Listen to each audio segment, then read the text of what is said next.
과학자들은 약 138억 년 전에 빅뱅이라는 대폭발로 우주가 탄생되었다라고 말하면서 그들은요, 이어서 이런 말합니다.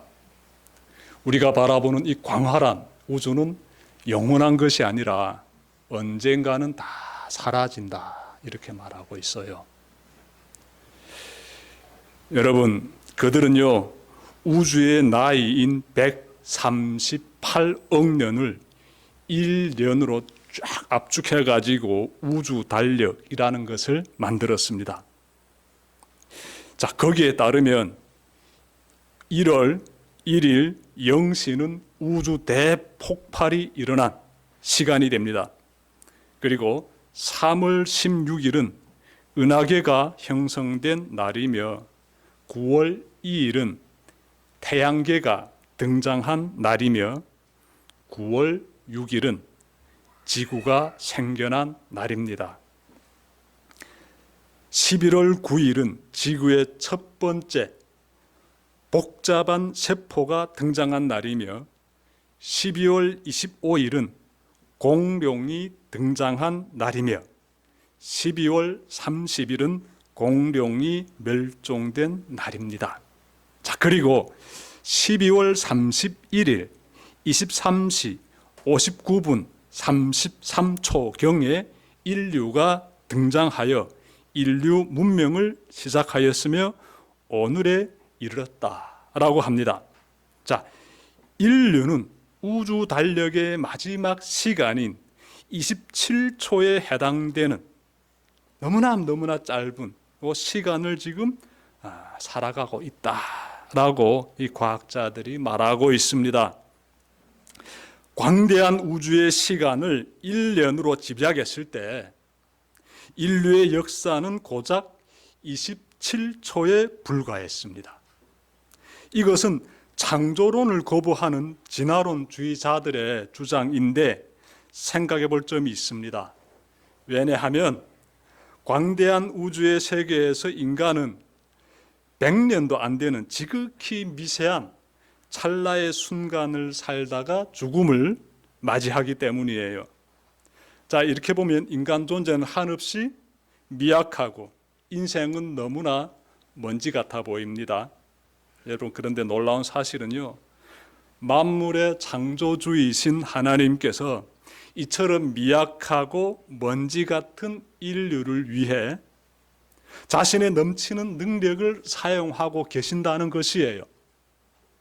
성경을 보면 하나님께서 특정 사람을 통해 자신의 그 놀라운 능력을 보여주기도 하시고 또 특정 민족을 통해서 자신의 그 어마어마한 능력을 보여주기도 하시고 특히 예수님을 통해 자신의 넘치는 능력을 보여주십니다.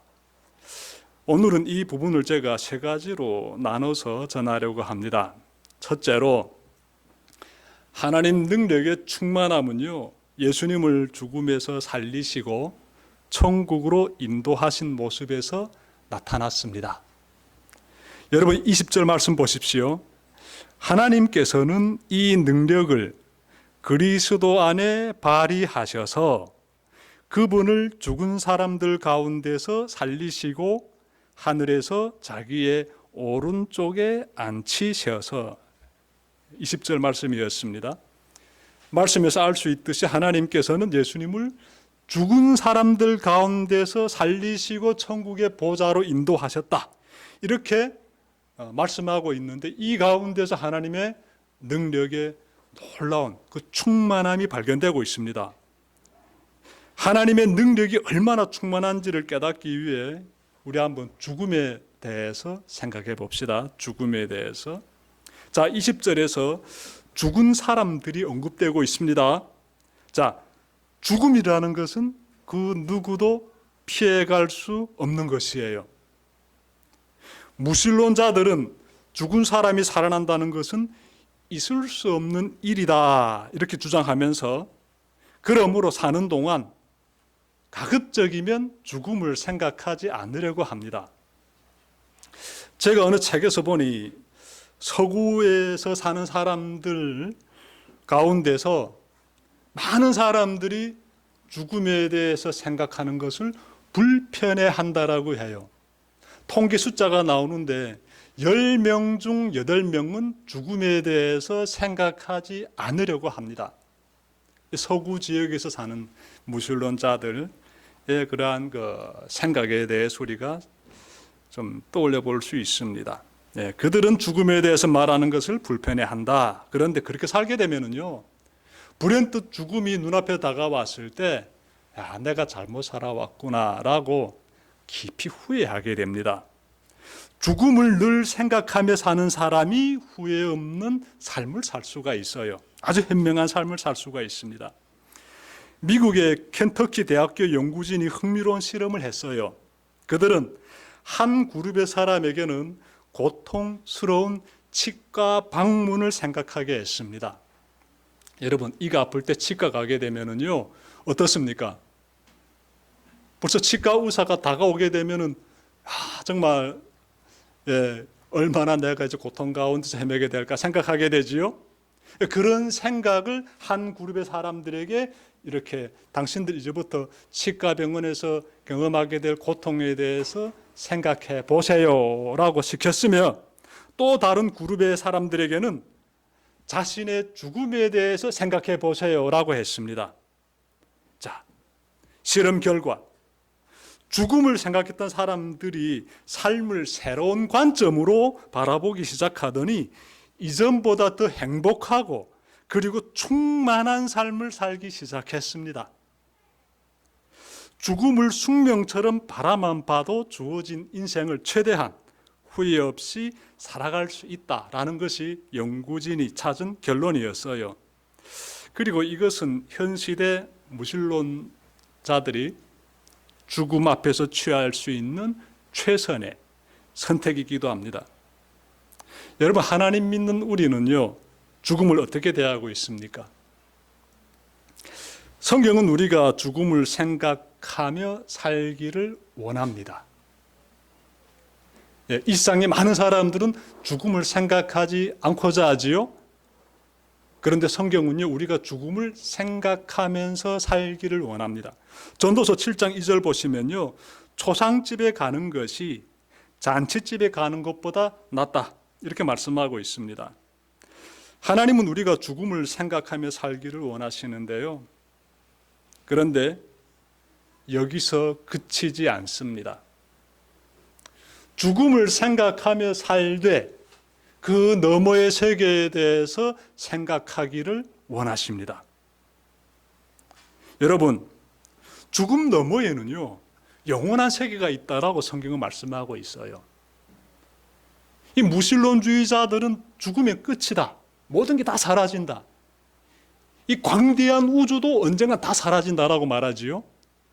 그러면서 죽음을 대면하면서 그 가운데서 보다 나은 행복한 삶을 살자라고 지금 말하고 있는데, 성경은 여기에서 그치지 않아요.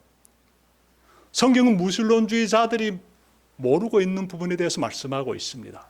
죽음 너머에는 영원한 세계가 있다. 그러므로 죽음을 대면하며 이 세상에서 살아가되 그 너머의 영생의 세계에 대해서 함께 바라보며 살아야 된다 라고 성경은 우리에게 말씀하고 있습니다. 예수님이 죽음에서 부활 승천하신 사건은 138억 년의 우주의 역사에서 유일무이한 사건이에요. 이 사건은 탄생과 죽음이라는 우주의 순리를 완전히 거스른 대사건입니다. 이처럼 위대한 능력을 발휘하실 수 있는 분은 오직 한 분뿐이에요. 만물의 창조주이신 하나님만이 죽음에서 영생으로 인도하실 수 있습니다. 자, 예수님을 죽음에서 살리시고 천국으로 들어올리신 모습에서 무엇이 나타나고 있습니까? 하나님 능력이 충만함이 나타나지요. 그런 능력 아무나 행할 수 없습니다. 이 세상 가운데서 오직 한 분만이 그 능력을 행하실 수 있습니다. 바로 만물의 창조주 되시는 하나님만이 죽음을 거스르면서 영원한 생명으로 인도하실 수 있다. 하나님의 능력의 충만함에 대해서 제가 전해드렸습니다. 그리고 하나님의 능력의 충만함은 예수님을 구주로 믿는 우리에게서도 동일하게 나타나게 됩니다. 맞습니까? 요한복음 3장 16절 보십시오. 하나님이 세상을 이처럼 사랑하사 독생자를 주셨으니 이는 그를 믿는 자마다 어떻게 멸망하지 않고 영생을 얻게 하려 하심이라. 영생을. 예, 죽음 너머의 영생에 대해서 누가 약속하고 있습니까? 하나님께서 약속하고 있습니다. 우린 이 사실을 믿고 있어요. 이 믿음을 굳게 붙잡고 성도의 삶을 바르게 잘 살아내는 여러분들 되시길 바랍니다. 자, 두 번째로 하나님의 능력의 충만함은요, 예수님을 모든 이름 위에 뛰어나게 하시는 모습에서 우리가 발견할 수 있어요. 21절과 22절 앞부분 제가 찾아 읽겠습니다. 모든 정권과 권세와 능력과 주권 위에 그리고 이 세상뿐만 아니라 오는 세상에서 일컬을 모든 이름 위에 뛰어나게 하셨습니다. 하나님께서는 만물을 그리스도의 발 아래 굴복시키시고, 여기까지 제가 말씀 읽겠습니다. 여기에서도 이 세상과 그리고 새로운 세상에 대해서 말씀하고 있지요. 보십시오. 이 세상뿐만 아니라 오는 세상은 새로운 세계예요. 하나님의 영원한 세계를 가리키고 있습니다. 하나님께서는 예수님을 만물의 통치자로 높이 세우셨어요. 이 세상에서뿐만 아니라 영원한 하나님의 세계에서도 그 모든 만물의 주관자로서 예수 그리스도를 하나님께서 세우셨다. 이렇게 말씀하고 있지요. 만물을 창조하시고 다스리시는 능력의 하나님만이 이와 같은 일을 행하실 수 있습니다. 성부 하나님께서는 예수님을 모든 이름 위에 뛰어나게 하셨습니다. 즉, 온 만물이 주님의 발 아래 엎드리게 하셨어요. 그러므로 여러분, 우리가 믿는 예수님은요, 이 세상과 그리고 새로운 세상의 모든 만물을 다스리시는 위대하고 높으신 분이심을 항상 명심하시길 바랍니다. 예수님이 어마어마한 분이세요. 지난주에 TV로 올해 개봉된 영화 검은 수녀들을 보았습니다. 보셨습니까? 저 혼자 본 것 같아요. 검은 수녀들, 이 영화를 보게 되면요, 여러분들이 질문 가지게 될 것입니다. 가톨릭 수녀가 귀신 들린 소년을 구원하는 그런 내용을 다루고 있습니다. 그런데 가톨릭 수녀가 무당과 힘을 합쳐서 큰 귀신에 사로잡힌 그 소년을 구원하는데요, 어떤 생각이 듭니까? 이 스토리를 보면서 저는 한국 가톨릭 교계에서 어떤 입장을 내놓을지 궁금했어요. 그래서 제가 뉴스를 찾아봤는데 저는 가톨릭의 입장을 발견하지는 못했습니다. 이 내용은 완전히 성경에서 어긋나는 내용이에요. 아무리 강한 귀신에 매여 있는 자일지라도요, 예수님의 이름 그 하나면요, 충분히 물리칠 수 있습니다. 우리가 믿는 예수님의 이름이면은요, 귀신을 충분히 내쫓을 수가 있어요. 예수님의 이름의 그 능력이 부족해가지고 무당의 힘을 빌려서 그래서 그 소년의 그 들린 그 귀신을 쫓아낸다는 것은요, 정말 어이없는 이야기예요.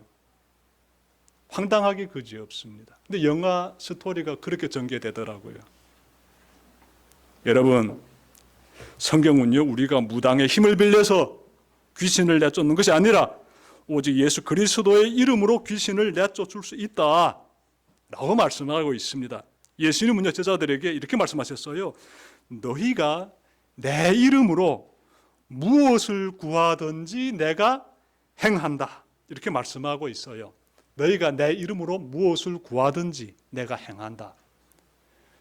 여기에서 나오는 말씀이요, 내 이름이라는 부분이 되겠습니다. 우리가 좀 주의해야 될 말씀이 되겠어요. 예수님이 직접 하신 말씀이었어요. 내 이름으로 무엇이든지 구하게 되면 내가 행하겠다. 예수님이 부활하신 다음에 제자들에게 이렇게 말씀하십니다. 믿는 자들에게는, 여기서 믿는 자란 예수 믿는 사람들이지요, 믿는 자들에게는 이런 표적이 따르리니 그들이 내 이름으로 귀신을 쫓아낸다. 예수님의 이름이면 충분히 귀신을 물리칠 수 있다. 이 말씀이에요. 그래서 예수님의 제자들이 어떻게 합니까? 세상으로 나가가지고 예수님의 이름으로 귀신들을 쫓아냈다 라고 누가복음 10장 17절에서는 말씀하고 있고요. 뒤늦게 사도가 된 바울도 예수님의 이름으로 귀신을 쫓아냅니다. 사도행전 16장 18절에서 나와요. 여러분, 예수님의 이름에서 하나님의 능력이 나타납니다. 왜냐하면 하나님께서 예수님을 어떻게 모든 만물 위에 뛰어나신 분으로 높이 세우셨기 때문에 그래요. 그러므로 예수님 믿는 우리는요, 기도드릴 때 우리가 어떻게 기도드립니까? 예수님의 이름으로 기도드립니다 이러지 않습니까? 예수님의 이름으로 기도드립니다. 굉장한 힘이에요. 굉장한 파워가 여기에서 나옵니다. 근데 꼭 기억해야 돼요. 예수님을 믿지 않으면서 말로는 예수님의 이름으로 기도드립니다라게 되면은요, 다 부질없는 일들이 되겠습니다. 부질없는 그러한 행위들이 되겠습니다.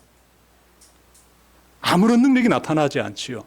정말 예수님을 믿고 있는 그러한 믿음을 가지고 여러분들이 예수님의 이름으로 기도드립니다라게 되면은 우리 주님께서 그 기도를 들으시고 응답해 주십니다. 하나님의 놀라운 능력이 나타난다는 것이에요. 그 벅차고 감격스러운 믿음의 삶, 기도자의 삶을 잘 살아내는 여러분들 되시길 바랍니다. 자, 끝으로 하나님의 능력의 충만함은요, 예수님을 교회의 머리로 삼으신 모습에서 나타납니다. 예수님을 교회의 머리로 삼으셨다라고 성경이 말씀하고 있는데요, 제가 찾아 읽겠습니다. 자, 22절 하반절 보시면 그분을 만물 위에 교회의 머리로 삼으셨습니다 이렇게 말씀하지요. 23절, 교회는 그리스도의 몸이요 만물 안에서 만물을 충만케 하시는 분의 충만함입니다.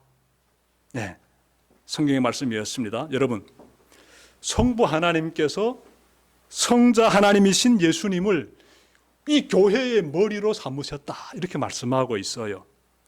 23절에서는 교회는 그리스도의 몸이라고 또 말씀하고 있어요. 그러므로 예수 믿는 사람은 그분의 각 지체를 이루게 되겠습니다. 다시 말해 예수 믿는 사람은 예수님의 손과 발이 되어 하나님의 뜻을 이뤄내게 되지요. 여러분, 이 자리에는 여러분도 주님의 손과 발이 되어 하나님의 뜻을 이 세상에 펼쳐내는 그런 삶을 꼭 살아가시길 바랍니다. 그러자면요, 무엇보다도 교회가 무엇인지를 잘 알아야 돼요. 예수 그리스도의 몸이 된 이 교회, 또한 교회의 머리가 되시는 우리 예수님을 바라보면서 주님의 몸의 각 지체가 된 우리들은 하나님이 원하시는 일을 세상에 이뤄내야 되는데, 그러기 위해서는 교회에 대해서 잘 알아야 돼요. 이 교회는 특별한 공동체입니다. 이 교회에 대해서 잘 알 필요가 있는데, 교회는요, 예수님이 부활하신 그 사건과 함께 출발하게 됩니다. 교회의 탄생은 어디에 근원을 두고 있는가 하면 예수님의 부활에 근원을 두고 있어요. 그래서 교회는 이 예수님의 부활에 대한 어마어마한 그 감격을 안고 있어요. 여러분, 예수님의 부활에 대해서 여러분들 항상 머리에 잘 새기시고 그 가운데서 교회를 바라보시길 바랍니다. 교회에 대해서 우리가 생각할 때 교회를 이끄시는 분은 예수님이다, 분명하지요. 예수님께서 교회의 머리가 되신다는 것은 예수님이 교회를 이끌고 계신다라는 의미예요. 그리고 예수님이 교회를 이끌고 가실 때 그 교회에 소속되어 있는 각 구성원들은 그러면 어떤 사람들일까요? 어떤 사람들이 그 교회 구성원이 될까요? 멤버가 될까요? 마땅히 예수 믿는 사람들이에요. 예수 믿는 사람들이 교회의 구성원입니다. 교회를 통해서 여러분들이 예수님을 잘 믿으시길 바라고, 부활의 그 나라에 여러분들이 다 들어갈 때까지 하나님의 손과 발이 되어가지고 맡겨진 일을 잘 감당하시길 바랍니다. 교회는요, 4가지 특징을 가지고 있는데요, 정리하게 되면 간단하게 제가 말씀드리겠습니다. 첫째, 교회가 가지고 있는 특징, 교회는요 통일성을 지닙니다. 통일성. 그럴 수밖에 없지요. 교회는 예수 그리스도의 몸을 이룬다. 한 분이신 예수 그리스도의 몸을 이룬다. 이렇게 말씀하고 있지 않습니까? 그러므로 예수를 믿고 있는 모든 공동체는 어떻게? 하나다라는 거예요. 통일성을 지닙니다. 둘째로 교회는 거룩성을 지닙니다. 당연하지요. 거룩하신 하나님 안에서 거룩하신 하나님의 일을 감당한다는 것, 다시 말씀드리면 거룩하신 하나님께서 우리를 통해서 일하신다는 것, 이것은 무엇을 말합니까? 우리 교회 공동체는 거룩성을 지닌다는 것이에요. 하나님의 거룩성. 자, 셋째로 교회는요, 보편성을 지닙니다. 보편성. 교회에는요, 신분과 인종과 민족과 성별의 경계선이 있을까요? 없습니다. 왜 없을까요? 우리 모든 인간은 하나님의 존귀하신 형상으로 지음받았기 때문에 그래요. 그래서 교회는요, 이 보편성을 지니고 있어요. 그 어떤 경계의 장벽들이 없습니다. 다 하나님 안에서 다 우리가 형제자매가 되어서 서로의 존귀함을 바라보면서 수용할 수 있는 그러한 보편성을 지닌 존재들입니다. 이 교회가 그러한 특징을 가지고 있어요. 넷째로 교회는 사도성을 지닙니다. 교회는 하나님의 나라를 세우기 위해 세상의 모든 고난을 이겨내는 그러한 사도적인 공동체이기 때문에 사도성을 지닙니다. 교회가 걸어가는 길은요, 만만치 않습니다. 순환의 길이고요, 시련의 길이고 고난의 길이지요. 그 길을 걸어갑니다. 사도적인 공동체이기 때문에. 그래서 교회가 가지고 있는 마지막 네 번째 특징은 사도성이다라는 것이에요. 교회의 머리가 되신 예수님께서 우리에게 보여주시는 이 놀라운 모습에서 하나님의 능력이 나타나고요. 그런데 그러한 부분에 대해서 오늘 성경 말씀 보니까 충만함이라는 단어로서 딱 표현하고 있습니다. 충만함. 23절 보십시오. 교회는 그리스도의 몸이요 만물 안에서 만물을 어떻게? 충만케 하시는 분의 충만함이다, 이렇게 말씀하고 있어요. 충만함이라는 단어가 나오는데, 여러분 성경에서 충만함이라는 단어는요, 하나님의 복을 나타낼 때 충만함이라는 단어가 사용되고요, 그리고 하나님의 임재를 나타낼 때 그때도 충만함이라는 이 단어가 사용이 됩니다. 그리고 하나님의 능력을 나타낼 때에도 충만함이라는 이 단어가 사용이 돼요. 여러분, 이 대성교회가 교회의 머리가 되시는 예수님이 이끄시는 그러한 교회, 예수 그리스도의 몸된 교회라면 우리를 통해서 하나님의 무엇이 나타나야 할까요? 충만함이 나타나야죠. 여러분의 삶에서 충만함이 경험이 돼야죠. 그 충만함이 어떤 모습으로 나타날까요? 가장 대표적인 모습을 찾는다라게 되면요, 삶에서 뿜어져 나오는 행복감이 되겠습니다. 여러분 행복합니까? 이 행복함이 우리 안에서 넘쳐날 때 하나님의 능력의 그 어마어마한 충만함을 경험하게 돼요. 여러분이 예수님의 몸을 이루고 여러분이 예수님이 이끄심을 받는다면은, 그러면 우리가 하나님과 어떤 관계를 누리게 됩니까? 내가 주님 안에 거하게 되고 내가 주님의 이끄심을 받는 가운데 있다라게 되면은 나 또한 주님의 몸된 공동체 한 지체로서 내 주변에 앉아있는 그 모든 사람들과 서로 한 몸을 이룬 지체가 되기 때문에 어마어마한 결속력을 깨닫게 돼요. 경험하게 돼요. 하나님과의 결속력, 성도들과의 결속력을 우리가 깨닫게 되면 그때 내 마음에서 굉장한 안정감과 평안함과 더불어서 행복함을 느끼게 돼요. 행복함을. 이걸 잘 기억했으면 좋겠습니다. 이 결속감이 우리에게 엄청난 행복감을 가져다 주는데 당연한 결과지요. 여러분, 세계에서 가장 가난한 나라들을 찾는다게 되면은 여러분들 떠오르겠지요. 정말 매우 어려운 상황에서 살아가는, 경제적으로 궁핍한 그런 나라들 여러분들이 좀 생각해 보시고요. 그 나라들 가운데 한 나라가 부탄이라는 나라가 있습니다.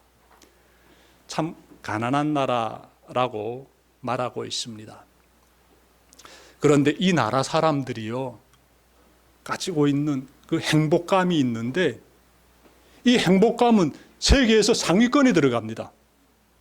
이들이 가지고 있는 그 행복함의 지수를 쫙 통계 내려가지고 순위를 매겨보니까 이 세계에서 가장 빈곤 국가 중에 속하는 이 부탄이라는 나라가 행복도에서는 상위층에 올라가 있어요. 그 비결이 어디에 있을까요? 그래서 그것을 가지고 연구한 사람들이 있습니다. 비결이 어디에 있는지 살펴본 그 사람들의 그 결론은 그것이에요.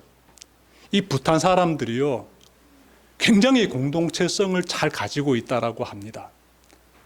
공동체에 잘 소속되어 가지고 놀라운 결속력을 가지고 있다라고 첫 번째로 보고 있고요. 두 번째는 이들이 자연을 가까이 한다라고 해요. 자연을. 그것이 이들의 삶의 행복도를 상승시켜줬다라는 것입니다. 이 부탄 사람들은요, 다 이렇게 시골에서 이렇게 살아가는데 도시화가 좀 덜 된 나라지요. 근데 대체로 한 부락마다 200명 정도씩 살고 있다라고 합니다. 그러면 그 부락 200명 사람들 속에서 나라는 존재가 굉장한 결속력을 가지고 산대요. 그 안에서 이 공동체성을 키운다는 것입니다. 그리고 문 열고 나가면 산이고 자연이에요. 그러니까 자연과 가까이 하면서 자신의 마음을 비우는 이러한 훈련을 받는다고 해요. 마음을 비우는 것, 욕심을 비우는 것, 자연의 순리를 따라가는 것. 이런 삶을 살면서 마음을 비우면서 만족감을 누린다고 해요. 공동체와 결속이 되고 마음을 비우는 그 만족감 가운데서 행복을 어떻게 분출해낸다. 이것이에요. 그러면 우리는 어떻습니까? 하나님 믿는 우리는 어떻습니까? 그러면 한번 비교해 봅시다. 부탄 사람들하고 우리를 비교해 봅시다. 우리도 하나님 안에서 주님의 몸된 공동체를 통하여서 어마어마한 결속력을 가지고 있어요. 저 부탄 사람들의 자연을 가까이 하면서 마음을 비운다라게 되면은 우리는 하나님을 바라보면서 하나님 안에 거하면서 하나님 안에서 우리의 헛된 야망들을 다 내려놓으면서 우리의 마음을 정화시키면서 자기 비움의 시간을 가져가지요. 자기를 낮추는 시간을 가져가지요. 그렇기 때문에 우리는 당연히 저 부탄 사람들보다 더 행복해야 되지 않을까요? 여러분들께서 꼭 그런 행복을 누리시길 바랍니다. 우린 충분히 행복한 삶을 살 수 있어요. 어떤 시련 가운데서도 말입니다. 어떤 고난 가운데서도 말입니다. 저 빈곤 국가인 부탄 사람들이 그 가운데서도 행복을 누리면서 멋있게 사는 것 이상으로 우리는 어떤 상황에서도 감사하면서 충만함 가운데 하나님의 능력을 입어가지고 말입니다. 충만함의 삶 살아갈 수가 있습니다. 그 삶을 잘 누리는 여러분들 되시길 바랍니다. 말씀 마치려고 합니다. 지금까지 예수님을 통해 나타나신 하나님의 능력의 충만함을 세 가지로 전해드렸습니다. 첫째로 하나님의 능력의 충만함은 예수님을 죽음에서 살리시고 천국으로 인도하신 모습에서 나타났어요. 자, 둘째로 하나님의 능력의 충만함은 예수님을 모든 이름 위에 뛰어나게 하신 그 모습에서 나타났습니다. 셋째로 하나님의 능력의 충만함은 예수님을 교회의 머리로 삼으신 그 모습에서 나타났어요. 하나님 능력의 그 충만함이 주님만을 바라보며 걸어가는 여러분의 삶 가운데서도 정말 충만하게 경험되기를 주님의 이름으로 축원합니다. 기도드립시다.